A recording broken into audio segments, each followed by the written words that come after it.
Hi dear students. So today we are going to start the topic of partnership deed. देखिए partnership deed का basically मतलब क्या होता है। पार्टनरशिप डीड का मतलब होता है ये हमारे पास होता है रिटन एग्रीमेंट। ठीक है, आप जैसे आप स्क्रीन पे देख सकते हैं। So the meaning of the word is partnership deed. उसका मतलब होता है जी रिटन एग्रीमेंट। ठीक है जी, कलर चेंज कर देते हैं थोड़ा सा। हाँ जी, तो पार्टनरशिप डीड का मतलब होता है रिटन एग्रीमेंट जो कंटेन करता है आपकी टर्म्स एंड कंडीशन को जब आप पार्टनरशिप डील अपनी पार्टनरशिप को स्टार्ट कर रहे होते हैं। ठीक है, जिसके बेसिस पे आप अपनी पार्टनरशिप को स्टार्ट कर रहे होते हैं उसे हम लोग कहते हैं पार्टनरशिप डीड। देखिए आप किसके बेसिस पे स्टार्ट करते हैं? With the paper. एक पेपर के बेसिस पे आप अपनी पूरी पार्टनरशिप डीड को अपनी पूरे पार्टनरशिप बनाते हैं। ठीक है, पार्टनरशिप में क्या क्या करना है, कौन सा पार्टनर कितने पीएसआर लेगा एंड कौन सा पार्टनर कितने आपसे शेयर ऑफ प्रॉफिट लेगा काम करने के। पीएसआर का मतलब वही हो गया। देन अगर ये भी लिखा है कि कौन सा पार्टनर इंटरेस्ट ऑन कैपिटल कितना कितना परसेंट लेना चाहता है। Suppose interest on capital 5%। ठीक है, लेकिन दूसरा पार्टनर कहता है कि नहीं नहीं सर इंटरेस्ट ऑन कैपिटल आप 8% ले लीजिए। बाकी कोई पार्टनर कहता है कि नहीं नहीं सर 9% ले लीजिए। तो एक आप लोग जो डिस्कशन करके आप लोग एक बात को डिस्कशन करके एक परसेंटेज को आप अपने उस एग्रीमेंट में लिख लोगे। एग्रीमेंट का मतलब क्या होता है? A document with contains your all terms and conditions of your partnership. ठीक है, आपकी पूरी की पूरी पार्टनरशिप की टर्म्स एंड कंडीशन को वो एक डॉक्यूमेंट में रिकॉर्ड करता है जिसको हम लोग कहते हैं पार्टनरशिप डीड। ठीक है जी। सो अब पार्टनरशिप डीड के कंटेंट क्या क्या होते हैं dear students? So partnership deed के जो कंटेंट होते हैं ना वो ये होते हैं कि सबसे पहले आप उसमें लिखते हैं अपनी फर्म का नेम। ठीक है, और आपका फर्म यानी आपका जो बिजनेस है वो किसके ऊपर काम कर रहा है। आपने कहा कि ठीक है सर हम लोग क्लोथिंग का काम कर रहे हैं। क्लोथिंग का मतलब क्या होगा डियर? कपड़े बेच रहे हैं, कपड़े परचेज कर रहे हैं। ठीक है, और आपने नाम रखा है XYZ क्लोथ्स। ठीक है, कंपनी का नाम या बिजनेस का नाम आपने क्या रख दिया? XYZ cloth. और वहां पे आप देखो नाम से आपको पता चल रहा है जब क्लोथ आ रहा है बिजनेस के नेम में तो उसको हम लोग क्या कहते हैं? क्लोथिंग। ठीक है, commitment tenure of your business. ठीक है, आप अपने बिजनेस को उस पार्टनरशिप टर्म को कितने टाइम तक आप बनाना चाहते हो। सपोज मैं, मेरा फ्रेंड और मेरे ब्रदर, तीन हम लोग पार्टनर से एक बिजनेस के, हमने कहा कि हम लोग 4 साल एक पार्टनरशिप चलाएंगे। ठीक है डियर, हम लोगों ने कहा कि हम लोग 4 साल एक पार्टनरशिप चलाएंगे तो वो टेन्योर भी मुझको अपने उस पार्टनरशिप डीड में रिकॉर्ड करना पड़ेगा डियर। ठीक है, देन आपको मैंने लास्ट लेक्चर में ही बताया था कि हर एक पार्टनर को पार्टनरशिप डीड में एंटर होने के लिए या एज अ पार्टनर एडमिट होने के लिए उनको कैपिटल कंट्रीब्यूशन की मोस्ट रिक्वायरमेंट होती है। बिजनेस में कैपिटल कंट्रीब्यूशन की मोस्ट रिक्वायरमेंट होती है डियर स्टूडेंट्स। अब वो ही कैपिटल कंट्रीब्यूशन एक पार्टनर कितना कितना लेकर आ रहा है ये भी हम लोग लिखेंगे। ठीक है, देन फ्यूचर में हमारे पीएसआर कितना रहेगा। देन हमारे पास ड्राइंग्स का अरेंजमेंट कैसे रहेगा। ठीक है, ड्राइंग्स का अरेंजमेंट बेसिकली आप अभी आगे के लेक्चर में सीखेंगे।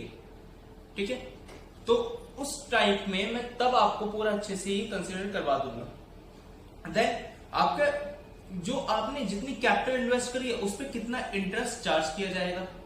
ठीक है, आप पार्टनर्स कितना इंटरेस्ट फर्म से चार्ज करोगे। और इन केस अगर आपने कोई ड्राइंग करी है तो फिर आप अपनी फर्म आपसे कितना % इंटरेस्ट चार्ज करेगी। It means interest on drawing कितने % होगी। ठीक है, पार्टनर्स की रेम्यूनरेशन किस बेसिस पे कितने % पे दी जाएगी। अगर % पे दी जा रही है तो % पे शो करोगे, अगर आप अमाउंट पे लिखा जा रहा है तो अमाउंट में आप शो करोगे। ठीक है डियर स्टूडेंट्स, देन उसका टर्नओवर कितना रहेगा जी, आपके बिजनेस का टर्नओवर कितना है हम लोग वो भी रिकॉर्ड करेंगे अपने इस बिजनेस में। ठीक है dear students, and next thing is कि प्रोसेस टू डिस्प्यूट्स। अब देखो कि आपके यहाँ पे क्या होगा, डिस्प्यूट्स आपके इसमें दूर हो जाएंगे डियर स्टूडेंट्स। इसी की वजह से आपके क्या हो जाएंगे? डिस्प्यूट्स दूर हो जाएंगे। फ्यूचर में होने वाले बहुत सारे डिस्प्यूट दूर हो जाएंगे। बुक्स ऑफ अकाउंट्स कौन ऑडिट करेगा, मतलब ये सारी की सारी इंफॉर्मेशन आपको अपने इस पार्टनरशिप डीड के डॉक्यूमेंट में लिखनी होगी। Okay dear students, then next हम लोग स्टडी करते हैं कि in case of partnership deed then अभी हम लोग नेक्स्ट स्टडी करते हैं डियर स्टूडेंट्स यहाँ पे कि in case of partnership, retirement और डेथ, अगर किसी पार्टनर की डेथ हो जाए या पार्टनर रिटायर हो जाए या पार्टनर का एडमिशन हो, तो उस केस में गुडविल की वैल्यूएशन को कैसे किया जाएगा, ठीक है, उस केस में गुडविल की वैल्यूएशन को कैसे किया जाएगा, इसके बारे में भी हम लोग इसमें रिकॉर्ड करते हैं। Then at the time of dissolution of the partnership firm, तो उस टाइम पे क्या क्या प्रोसीजर रहेगा ये भी हम लोग डियर यहाँ पे डिस्कस करते हैं। अब देखिए हमें यहाँ पे नीचे एक छोटा सा नोट दे रखा है, नोट को हम लोग पढ़ते हैं। लिखा है when partnership deed is not registered, when partnership deed is not registered, firm is allowed to carry business subject certain disabilities, ठीक है। तो उस टाइम पे देखिए ये सब क्या कह रहे हैं, हम लोग पार्टनरशिप डीड को कब फॉलो करेंगे, जब हमारे पास ये प्रोसीजर गिवन नहीं हो, ठीक है। ये वाला प्रोसीजर मतलब एग्रीमेंट गिवन होगा। देखो एग्रीमेंट बना लिया हमने जब भी पार्टनरशिप डीड का एग्रीमेंट बनाया है तो फिर हमें ये सारी चीजें उस डॉक्यूमेंट में लिखनी होगी। लेकिन कभी अगर हमने अपनी पार्टनरशिप को रजिस्टर्ड नहीं करवाया तो फिर हमें कुछ डिसेबिलिटीज का सामना करना पड़ेगा। वो डिसेबिलिटीज क्या होती है, देखिए it is not mandatory to have written agreement in all case. देखिए मैंने ये बोला कि अभी अगर आपके पास रिटन एग्रीमेंट है पार्टनरशिप डीड का, तो आपको ये सारे के सारे सर्टेन सर्कमस्टांसेस या फिर सर्टेन डिटेल्स या कंटेंट्स को आपको रिकॉर्ड करना पड़ेगा। लेकिन अगर आपके पास पार्टनरशिप डीड का रिटन एग्रीमेंट ही नहीं है तो उस केस में हम लोग क्या करेंगे, ठीक है डियर स्टूडेंट्स। तो उस केस में हम लोग करेंगे ये सारी चीजें, ठीक है। कहां चली गई चेक करते ये, ठीक है। उस केस में हम लोग स्टडी करेंगे ये सब चीजें, ठीक है। देखिए बेसिकली हमारे पास यहाँ पे क्या होता है, जब हमारे पास पार्टनरशिप डीड हमारे पास जब रिटर्न में नहीं होती तो हम लोग उसको एज्यूम करते हैं डियर कि हमारी पार्टनरशिप डीड जो हो चुकी है वो साइलेंट है, ठीक है। हमारी पार्टनरशिप डीड साइलेंट है और उसमें प्रोविजन अप्लाई करी जाएगी इंडियन पार्टनरशिप एक्ट 1932 की डियर, ठीक है। उस केस में हमें क्या बोला है, उसमें बोला है कि पार्टनर्स की रेम्यूनरेशन जो है वो पार्टनर को अलाउ नहीं करी जाएगी, मतलब कि सैलरी एंड कमीशन किसी भी टाइप की पार्टनर को अलाउ नहीं करी जाएगी, ठीक है। पार्टनर्स की कैपिटल पे इंटरेस्ट भी अलाउ नहीं किया जाएगा, मतलब कि इंटरेस्ट कैपिटल भी अलाउ नहीं किया जाएगा डियर। देन यहाँ पे एक और चीज लिखी है कि अगर पार्टनर्स किसी भी टाइप की ड्रॉइंग्स भी करते हैं तब भी उस ड्रॉइंग पे कोई भी इंटरेस्ट फर्म के द्वारा चार्ज नहीं किया जाएगा। देन इंटरेस्ट ऑन लोन, अगर इन केस पार्टनर ने कोई पैसा फर्म को उधारी पे दे रखा हो तो फिर उस उधारी पे 8% का इंटरेस्ट चार्ज किया जाएगा, मतलब 8% का 6% का ब्याज लिया जाएगा। मैंने आई एम सो सॉरी कि मैंने गलती से 8% बोल दिया जबकि 6% होता है, ठीक है। 6% पर एनम का आप पे इंटरेस्ट चार्ज किया जाएगा। देन पीएसआर जो होती है, ठीक है सर, पीएसआर इसमें क्या होती है, आपकी इक्वली होती है। मतलब ओवरऑल यहाँ पे बात क्या है, क्या कही जा रही है कि अगर पार्टनरशिप डीड आपकी साइलेंट नहीं है, अगर आपकी साइलेंट नहीं है तो इसमें आपकी मर्जी चलेगी। लेकिन अगर आपकी पार्टनरशिप डीड साइलेंट है तो इसका मतलब वो इंडियन पार्टनरशिप एक्ट 1932 के प्रोविजंस इस्तेमाल करेगी। और वो प्रोविजन क्या है आप यहाँ पे स्क्रीन पे देख सकते हैं, ठीक है dear students. So important provision of the Indian partnership act 1932। Sir इसमें हम लोग ये डिस्कस करते हैं कि आखिर इंडियन पार्टनरशिप एक्ट 1932 में और भी हमारे पास इंपॉर्टेंट प्रोविजंस होते हैं। और वो इंपॉर्टेंट प्रोविजन क्या है कि जो सेक्शन 30 है ना इंडियन पार्टनरशिप एक्ट 1932 का सेक्शन 30 मुझे क्या कहता है कि आप अगर किसी एक माइनर को एज अ पार्टनरशिप में ऐड करना चाहते हैं, उसको एडमिट करना चाहते हैं एज अ पार्टनर अपनी पार्टनरशिप में, तो सेक्शन 30 ये कहता है कि आप सिर्फ उसको बेनिफिट ऑफ पार्टनरशिप के लिए ही आप उसे ऐड करेंगे। लॉस के टाइम पे आप उससे कुछ भी चीज चार्ज नहीं करेंगे डियर स्टूडेंट्स, ठीक है। आप उनसे लॉस के टाइम पे कुछ भी चीज चार्ज नहीं करेंगे, ठीक है सर। देन सेक्शन 31 आपको क्या कहता है, वो ये कहता है कि अगर कोई भी person as a partner firm में एडमिट होता है तो उसमें ओल्ड पार्टनर्स की पूरी कंसल्ट होनी चाहिए। इवन बात करी जाए तो सारे के सारे पार्टनर्स की हाँ होनी चाहिए, तब जाके आप कोई भी पार्टनर को या कोई पर्सन को एज अ पार्टनर अपनी फर्म में एडमिट कर सकते हैं डियर, ठीक है सर। सेक्शन 32 मुझे क्या कहता है सर, वो ये कहता है कि अगर कोई भी पार्टनर रिटायर हो रहा है तो with the all other partners concern according with the express agreement among the partners. तो देखिए आपको पता है कि अगर आप पार्टनरशिप को स्टार्ट करते तो फिर उसमें प्रॉपर एग्रीमेंट होता है। अगर एक पर्सन ये कहता है कि सर आज मैं रिटायरमेंट लेना चाहता हूं, ठीक है, अगर आप कोई भी एक पर्सन ये कहता है, एक पार्टनर ये कहता है कि मैं आज सर रिटायरमेंट लेना चाहता हूं, तो उसको एक प्रॉपर नोटिस देना पड़ेगा अमंग पार्टनर्स को, ठीक है सर, अमंग पार्टनर्स को उसको एक पूरा नोटिस देना पड़ेगा, तब जाके ही वो रिटायर हो सकते हैं। देन सेक्शन 69 उसको ये कहता है पार्टनरशिप डीड, पार्टनरशिप एक्ट 1932 का, कि जो आपकी रजिस्ट्रेशन होती है वो ऑप्शनल होती है, कंपल्सरी नहीं होती सर। जब वो कंपल्सरी नहीं होती तो फिर आपको कोई जरूरत नहीं है पार्टनरशिप को रजिस्टर्ड करवाने की। इसमें बस आपके पास क्या होता है, आप अगर पार्टनरशिप को रजिस्टर्ड करवा देते तो आपको लीगल बेनिफिट मिल जाते, बट अदरवाइज आप कंपल्सरी नहीं है, अगर आप रजिस्ट्रेशन नहीं करवाते तो आपको लीगल बेनिफिट्स नहीं मिलते सर। सेक्शन 35 सर मुझे ये कहता है कि अगर कोई भी पार्टनर पार्टनरशिप डीड में अगर कोई पार्टनरशिप डीड आपकी डेथ ऑफ अ पार्टनर की वजह से सर डिसॉल्व करनी पड़ रही है, तो सेक्शन 35 कहता है कि डेथ ऑफ अ पार्टनर के टाइम पे पार्टनरशिप डीड को डिसॉल्व किया जा सकता है, ठीक है सर। होपफुली ये वाला पॉइंट भी आपको अब समझ में आ गया होगा। चलिए अब हम लोग आगे के पॉइंट्स पे चलते हैं।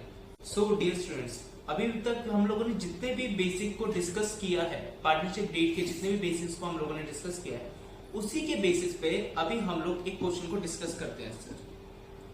उस क्वेश्चन में अब देखिए आपकी स्क्रीन पे ये क्वेश्चन शो हो रहा है, जिसमें ये लिखा है कि एबीसी एक फर्म के पार्टनर है जिनके पास पार्टनरशिप डीड नहीं है सर। जब पार्टनरशिप डीड नहीं है तो सर हमें क्या अप्लाई करना पड़ता है, provisions of Indian partnership act 1932 sir अभी अभी हम लोगों ने डिस्कस किया, ठीक है, जिसमें फर्स्ट केस में मुझे क्या कह रहा है, A who has contribute more capital than other partners demand interest on capital 10%, but B and C do not agree with him.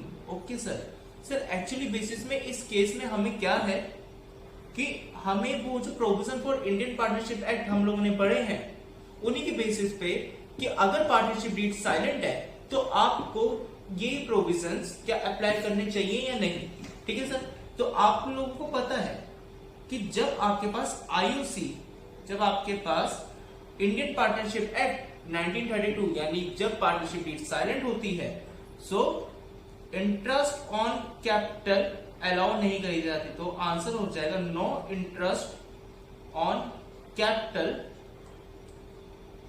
Should be allowed.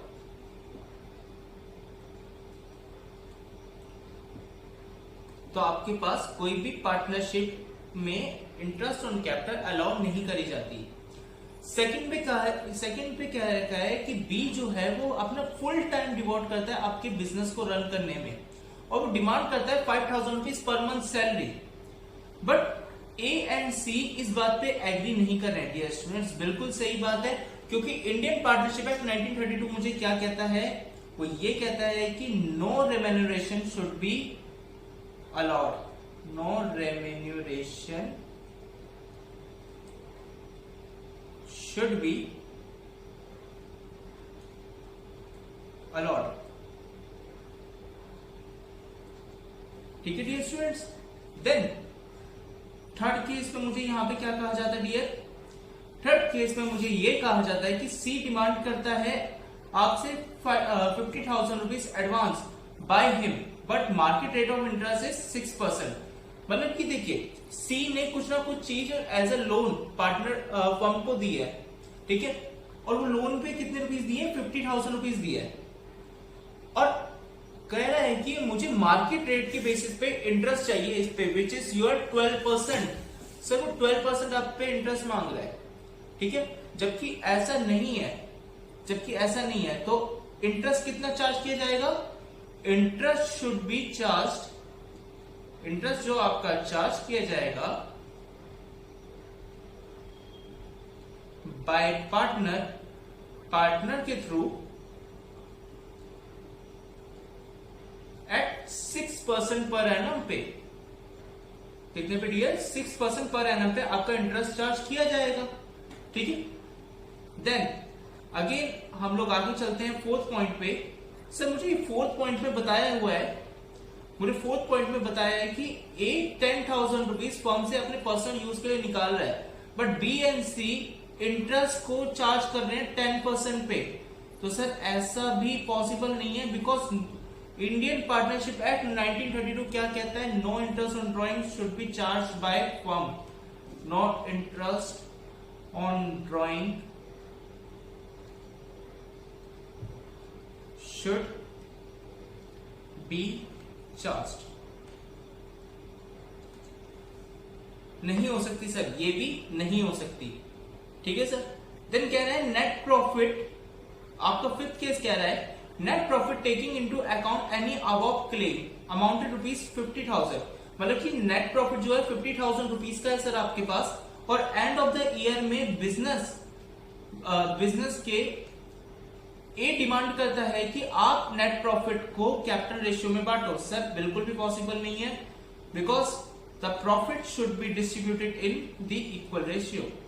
Profit should be distributed in equal ratio। Hopefully ये भी